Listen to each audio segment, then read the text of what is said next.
qu'est-ce qui peut bien pousser 3 des meilleurs chercheurs en IA au monde à claquer la porte de job de rêve chez Google et Meta? Eh bien, c'est l'ambition un peu folle de défier ces mêmes géants sur leur propre terrain. C'est ça l'histoire de Mistral AI, la start-up française qui a complètement secoué le monde de la tech en moins d'1 an. Allez, on plonge dans leur histoire. Tout est là dans cette phrase. C'est cette conviction qui est au cœur du projet. Pour les fondateurs de Mistral, l'idée de créer un champion européen de l'IA, ce n'était plus juste une idée, c'était devenu une véritable obsession, bien plus forte que le confort et la sécurité des géants américains. Et c'est cette obsession, justement, qui les a poussés à faire un pari complètement fou, presque insensé, partir d'une feuille blanche pour aller se frotter à des entreprises qui ont des ressources, à première vue, illimitées. Et quand on regarde la chronologie, la vitesse d'exécution est juste hallucinante. En l'espace de quelques mois à peine, on passe d'une simple conversation à une entreprise structurée, prête à lever des millions. Ça montre une détermination qui est absolument sans faille.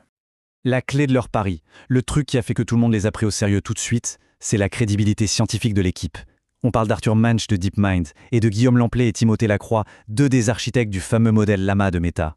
Ils n'étaient pas de simples observateurs, non. Ils étaient au cœur même du réacteur de l'IA mondiale. Le choix qu'ils ont fait était donc radical. Échanger la sécurité contre la vitesse. Ils sentaient que la lourdeur des géants de la tech, c'était en fait une faiblesse. Une petite équipe, super agile, super concentrée, pouvait les distancer. Surtout, ils étaient portés par une mission très claire, bâtir un leader technologique européen. Et puis arrive le premier grand test, le moment de vérité.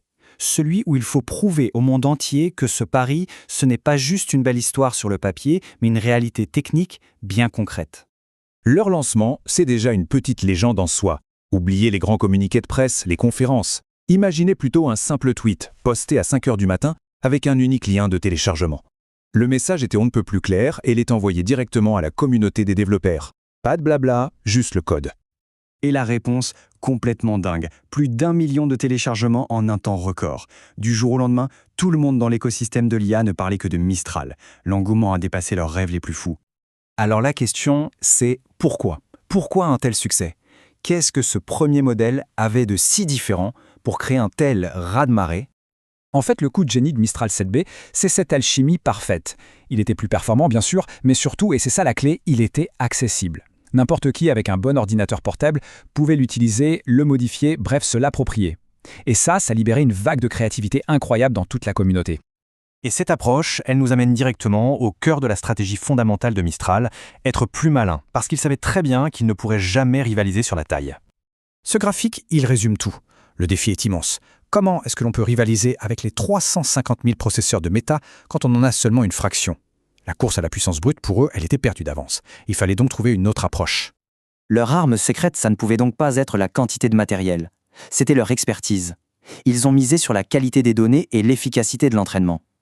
Leur philosophie, en somme, optimiser intelligemment chaque étape pour faire beaucoup mieux avec beaucoup moins.